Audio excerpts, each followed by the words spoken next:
The final moments of the committal service arrived with a solemnity that seemed to suspend time itself. The last post echoed through St. George's Chapel, its haunting notes carrying the weight of centuries of royal tradition. Meghan felt her breath catch in her throat as the reality of the moment settled over her like a heavy cloak. This was truly the end of an era, the final farewell to a woman whose influence had shaped not just Britain but the entire Commonwealth for more than 7 decades. As the congregation prepared to rise for the final time, Meghan's mind drifted to a conversation she had with the Queen during one of their last private meetings. It had been at Balmoral, during a family gathering that had taken place just months before Meghan and Harry's decision to step back from royal duties became public.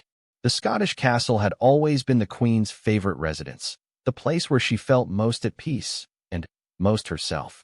They had been walking together through the castle's gardens, away from the formal atmosphere that usually surrounded royal gatherings.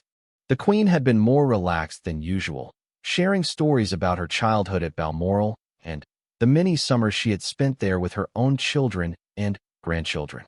The conversation had turned to the challenges of modern royal life, the way social media and 24-hour news coverage had changed the nature of public service. The monarchy must evolve, the Queen had said, her words carefully chosen as always. But evolution is different from revolution. Change that comes too quickly can destroy the very foundations that make the institution stable and trustworthy. The art is in finding the balance between honoring tradition and embracing progress. At the time, Meghan had interpreted these words as a gentle criticism of her own approach to royal duty, her desire to move quickly on issues she cared about deeply. She had felt frustrated by what seemed like resistance to change, impatient with the slow pace of institutional reform. But now, standing in this ancient chapel surrounded by centuries of royal history, she began to understand what the Queen had been trying to teach her. The strength of the monarchy lay not in its ability to change with every passing trend, but in its capacity to provide continuity and stability across generations. The Queen had understood this instinctively, having witnessed the rise and fall of political movements, the transformation of the British Empire into the Commonwealth, and the dramatic social changes that had reshaped society during her reign. Her role had been to serve as an anchor, a fixed point of reference in a world of constant change. The moment had arrived for the final act of farewell. As the Queen's coffin was prepared for its journey into the royal vault, members of the family began to step forward to pay their final respects. The protocol was clear but also allowed for personal expressions of grief and love. Each person would have a moment to say goodbye in their own way, to honor the memory of a woman who had been sovereign, mother, grandmother, and great-grandmother. Meghan watched as other family members approached the coffin, each dealing with their grief in their own way. Some placed flowers, others simply stood in silent contemplation, and a few whispered words that only they and the Queen would ever know. The diversity of their responses reflected the many different relationships Elizabeth had maintained throughout her long life, the way she had been able to connect with people across generations and backgrounds. When Harry's turn came, Meghan felt her heart breaking for her husband. Despite the complexities and tensions that had marked their relationship with the royal family in recent years, Harry's love for his grandmother had never wavered.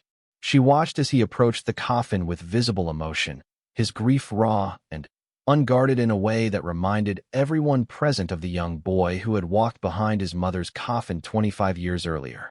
Then, it was Meghan's turn. As she stepped forward, she felt the weight of hundreds of eyes upon her.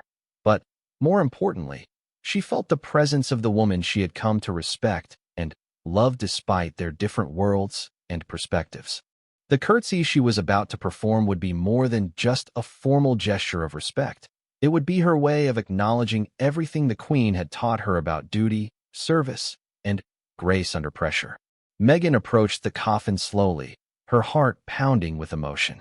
The flowers that adorned the casket filled the air with their fragrance, a reminder of the beauty and life that the Queen had brought to everything she touched. The imperial state crown, which had been removed for the committal service, sat nearby as a symbol of the burden of leadership that Elizabeth had carried with such dignity for so many years. As Meghan prepared to curtsy, memories flooded her mind. She thought about their first meeting, when the Queen had put her at ease with her warmth and humor. She remembered the guidance Elizabeth had offered during her early days as a royal, the patience she had shown with Meghan's mistakes, and the wisdom she had shared about balancing personal desires with public duty.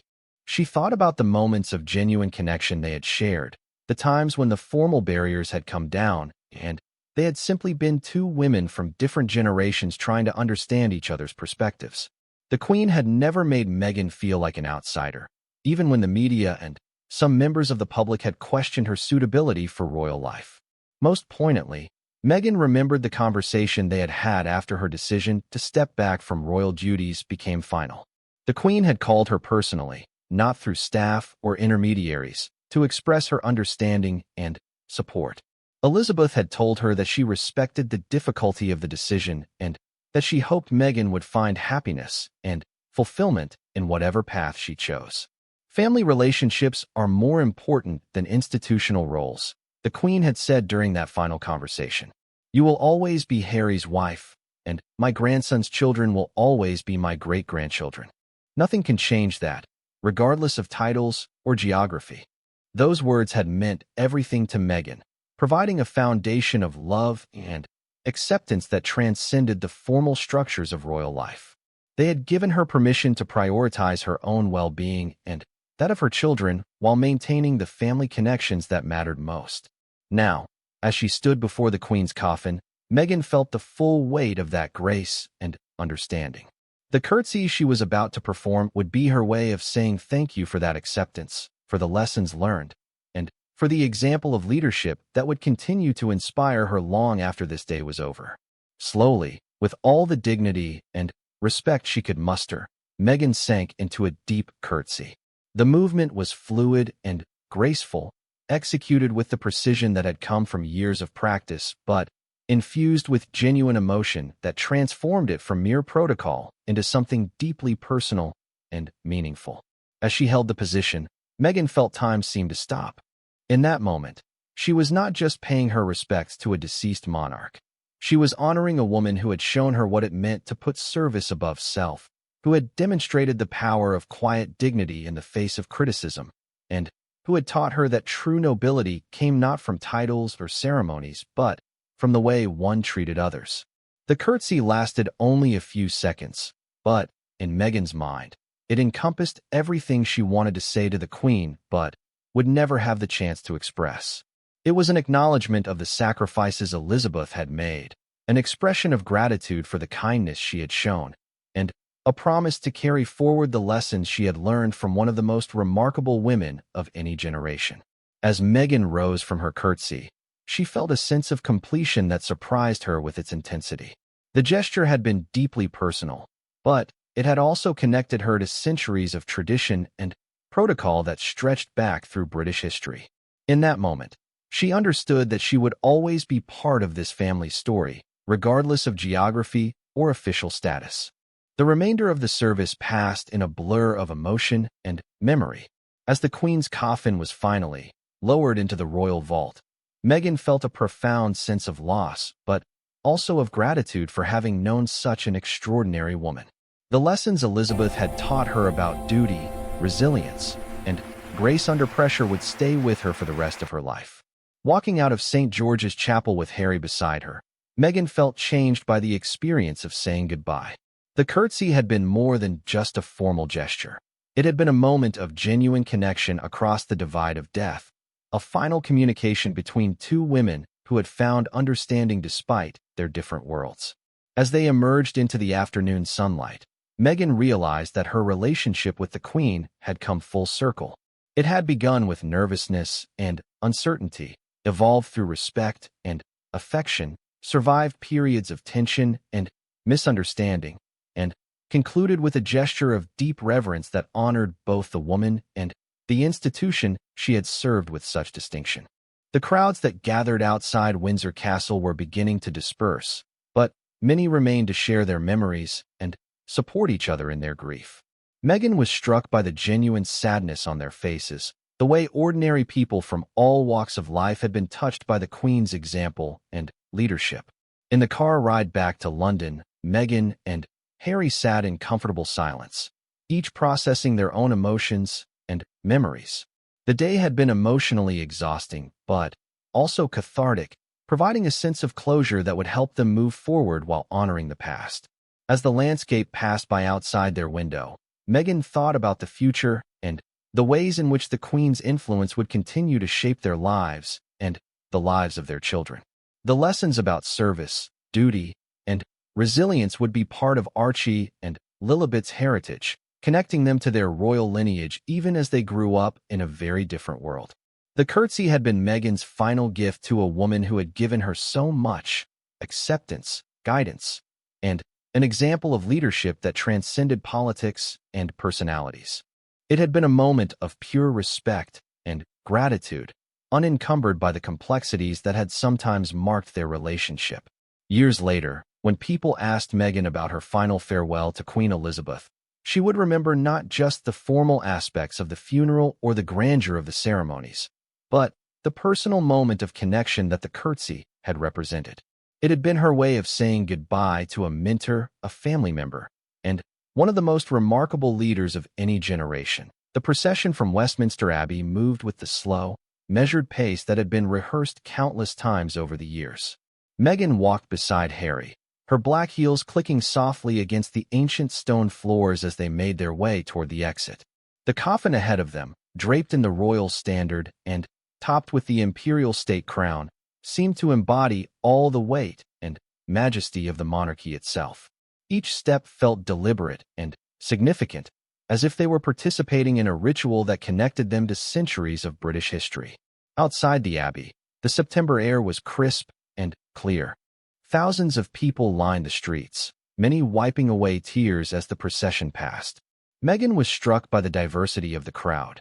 Young and old, people of every background and nationality who had come to pay their respects to a woman who had touched their lives in ways both profound and subtle. She saw children being held up by their parents to catch a glimpse of the historic moment, elderly veterans standing at attention despite their age, and immigrants who had found a home in Britain under the Queen's reign. The sight reminded Meghan of her own journey to becoming part of this family.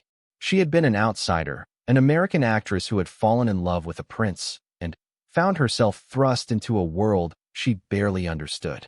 The learning curve had been steep and often painful. The protocol, the endless rules about what to say and what not to say, the constant scrutiny from the media and the public, it had all felt overwhelming at times. But the Queen had been patient with her mistakes and generous with her guidance. Meghan remembered one particularly difficult day early in her royal career when she had inadvertently broken protocol during a public engagement. The media had pounced on the error, turning what should have been a minor oversight into front-page news. She had been devastated, convinced that she had embarrassed the royal family and proven that she was unsuited for royal life. That evening, the Queen had called her personally, not through her private secretary or another member of staff, but directly from her own phone. The conversation had been brief, but profound. Elizabeth had told her that everyone made mistakes, that the important thing was to learn from them and move forward with grace. She had shared her own stories of early missteps, moments when she too had struggled to navigate the complex world of royal duty. Most importantly, the Queen had reminded Meghan that her value to the royal family was not in her ability to follow every rule perfectly, but in her authenticity and her commitment to serving others. The crown needs fresh perspectives, she had said in her measured, thoughtful way. But change must come gradually, with respect for tradition and understanding of why these customs exist in the first place. As they reached the spot where the hearse was waiting, Meghan felt the full weight of those words.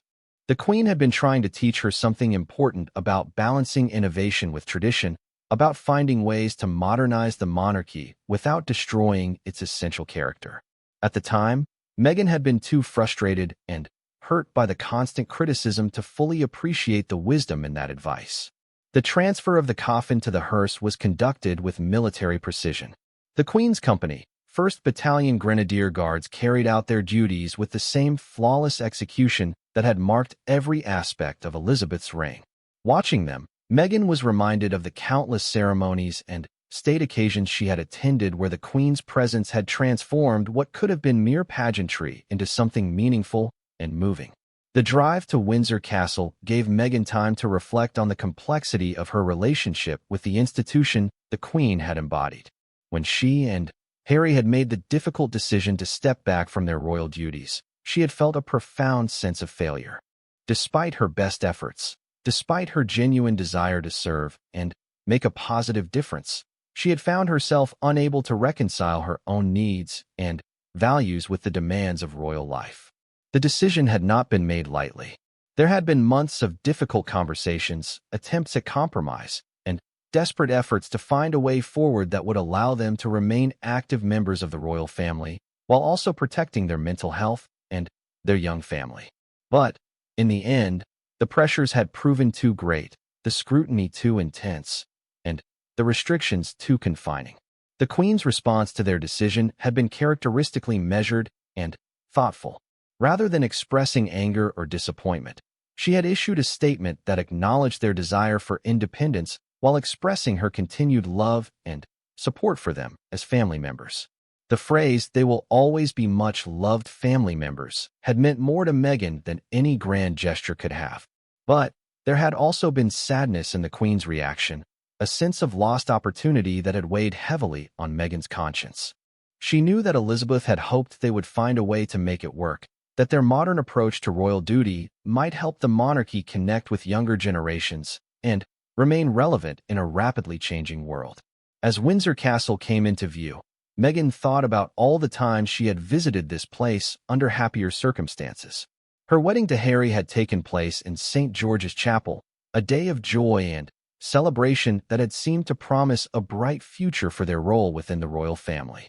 The Queen had been radiant that day, clearly delighted by the happiness of her grandson and welcoming to his new bride with a warmth that had touched Meghan deeply. There had been family gatherings at Windsor, quiet afternoons where Meghan had been able to see the Queen in her role as grandmother and great-grandmother. These private moments had revealed a side of Elizabeth that the public rarely saw. Her sense of humor, her interest in current events, her genuine concern for the welfare of her family. During one memorable visit, the Queen had insisted on showing Meghan her private collection of photographs, sharing stories about family members, and explaining the history behind various treasures in the royal collection.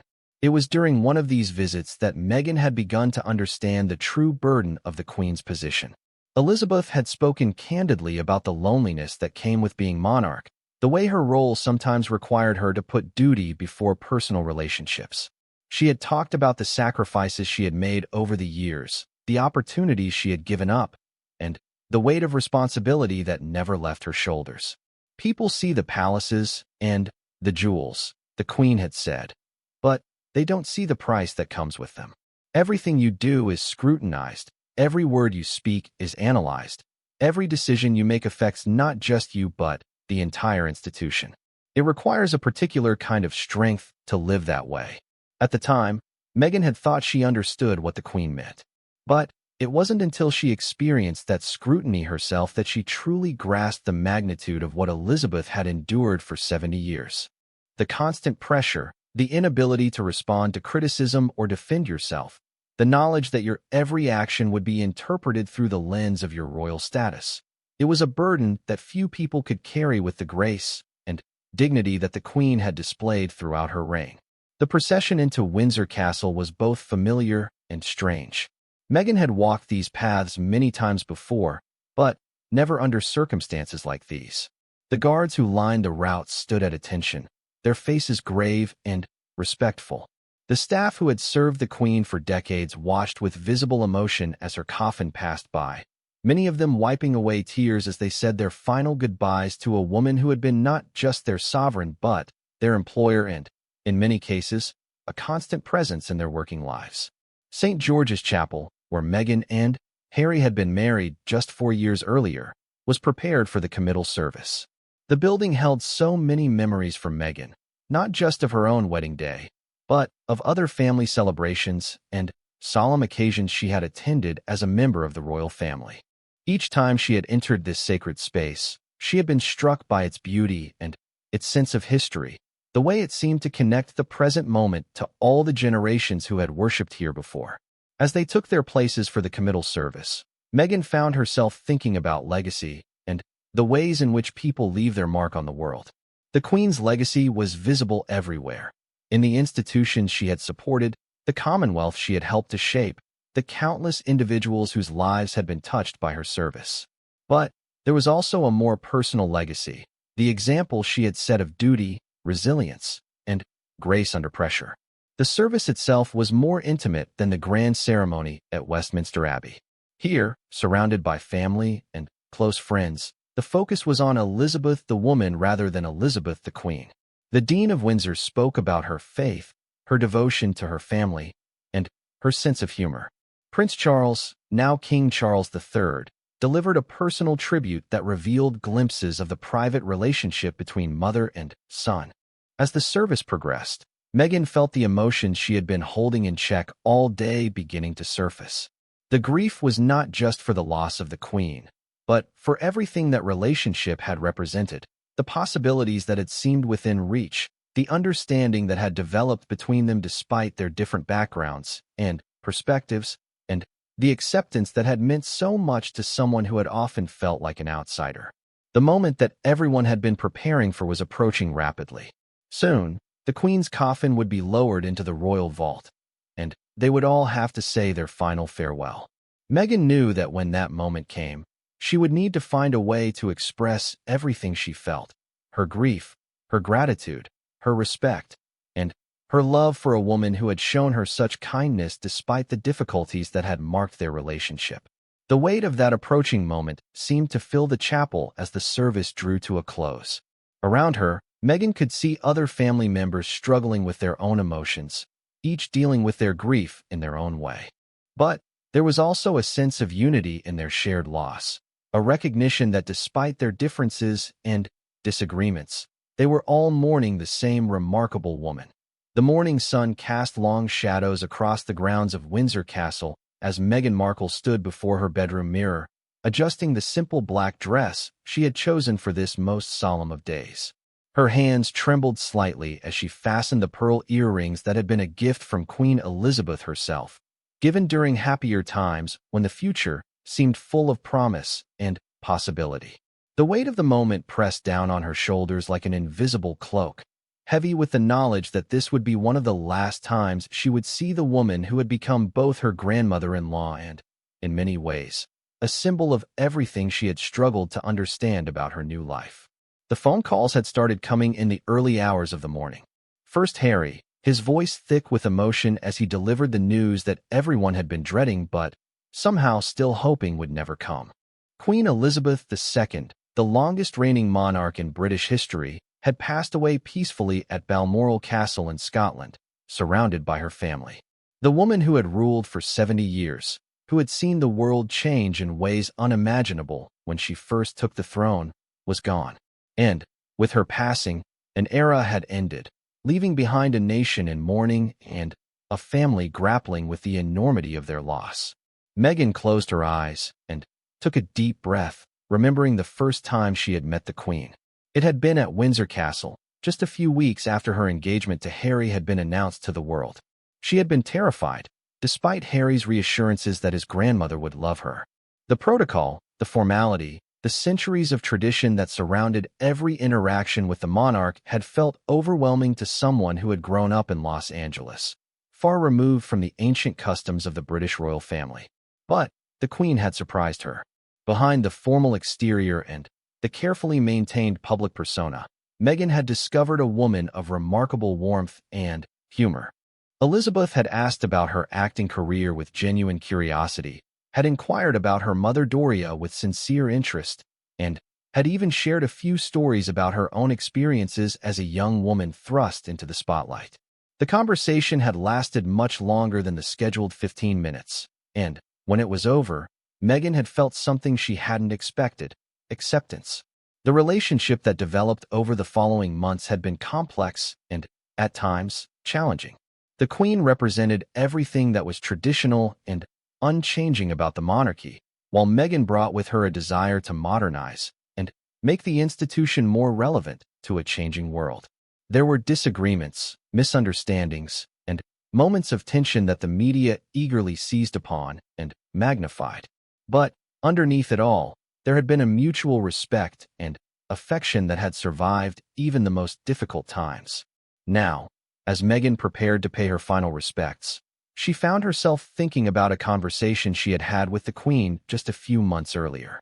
It had been during a private tea at Buckingham Palace, one of the few occasions when they had been able to speak without the watchful eyes of courtiers and staff. The Queen had spoken about duty, about the sacrifices that came with service to the crown, and about the importance of putting the needs of the institution above personal desires. At the time, Meghan had struggled to understand what the Queen was trying to tell her. The concept of duty for duty's sake had always seemed foreign to her American sensibilities. She believed in service, in using one's platform to make a positive difference in the world. But the idea of sacrificing one's own happiness and authenticity for the sake of tradition had felt oppressive and outdated. But as she stood there in her hotel room in London, preparing to attend the funeral of a woman who had dedicated her entire life to her role as monarch, Meghan began to see things differently. The Queen had never chosen her path. It had been chosen for her when she was just 25 years old and her father abdicated the throne. Yet she had embraced that responsibility with grace and dignity, never once complaining publicly about the personal cost of her service. The drive to Westminster Abbey was quiet and somber. Harry sat beside her in the car, his face etched with grief and exhaustion. They had flown back from California as soon as they received the news, their children Archie and Lilibet staying behind in the care of Meghan's mother. The decision to attend the funeral had not been an easy one. Their relationship with the royal family had been strained since their decision to step back from their official duties and move to America.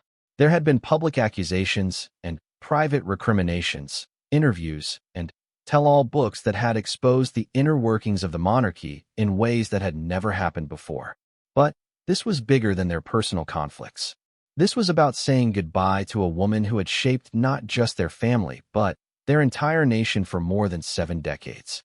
Whatever disagreements they might have had, whatever pain and disappointment had marked their relationship with the institution, the Queen herself had always remained above the fray, a constant and steady presence in an increasingly chaotic world. As their car pulled up to Westminster Abbey, Meghan could see the crowds that had gathered despite the early hour. People of all ages and backgrounds had come to pay their respects, many carrying flowers and photographs of the Queen. Some had been camping out for days, determined to be present for this historic moment. The sight of their devotion brought tears to Meghan's eyes as she realized the true scope of what they had lost. The Abbey itself was a sea of black, filled with world leaders, members of the royal family, and representatives from every corner of the Commonwealth. The silence was deafening as they took their seats, the weight of history pressing down on everyone present. Meghan found herself seated several rows back from the immediate family, a physical reminder of the distance that had grown between them and the core of the royal family over the past few years. But as the service began, all of that seemed to fade away. The music, the prayers, the readings from scripture and literature all combined to create a tribute that was both deeply personal and magnificently public. The Archbishop of Canterbury spoke about the Queen's faith, her sense of duty, and her unwavering commitment to her people. Members of the family shared readings that revealed glimpses of the private woman behind the public figure. Meghan listened to the tributes with a mixture of sadness and admiration. Here was a woman who had navigated the complexities of modern life while maintaining the dignity and grace of an earlier era. She had seen her country through wars and recessions, celebrations, and scandals, always providing a sense of stability and continuity that had anchored the nation through decades of change. As the service drew to a close, Meghan knew that the moment she had been dreading was approaching. The final procession would take the Queen's coffin from Westminster Abbey to Windsor Castle, where she would be laid to rest beside her beloved husband Philip. It would be the last time any of them would see her, the final farewell to a woman whose presence had defined their understanding of what it meant to be royal. The weight of that realization settled over Meghan like a heavy blanket as she prepared to stand and join the procession. In a few minutes, she would have the opportunity to show her respect, to demonstrate the deep admiration she had come to feel for a woman whose life had been so different from her own but whose impact had been immeasurable. She thought about the curtsy she would make, the formal gesture of respect that she had learned when she first joined the royal family. At the time, it had felt archaic and unnecessary, a relic of a bygone era that had no place in the modern world. But now, she understood its deeper meaning. It was not just about protocol or tradition. It was about acknowledging the magnitude of a life lived in service to others, the recognition of a duty faithfully discharged over the course of 7 decades. As the congregation began to rise, Meghan took one last look around the abbey, trying to capture this moment in her memory. The stained glass windows cast colored light across the assembled mourners, creating an atmosphere that was both somber and beautiful. The flowers that adorned the altar filled the air with their fragrance, a reminder of life and renewal even in the midst of loss. She reached for Harry's hand as they prepared to join the procession, feeling the need for connection and support as they faced this final goodbye. Whatever challenges lay ahead, whatever difficulties they might encounter in their relationship with the royal family, this moment would remain with them always. It was a reminder of the woman who had welcomed Meghan into her family with grace and kindness, who had shown her what it meant to put duty before self, and who had demonstrated that true nobility came not from titles or ceremonies, but from a lifetime of quiet service to others.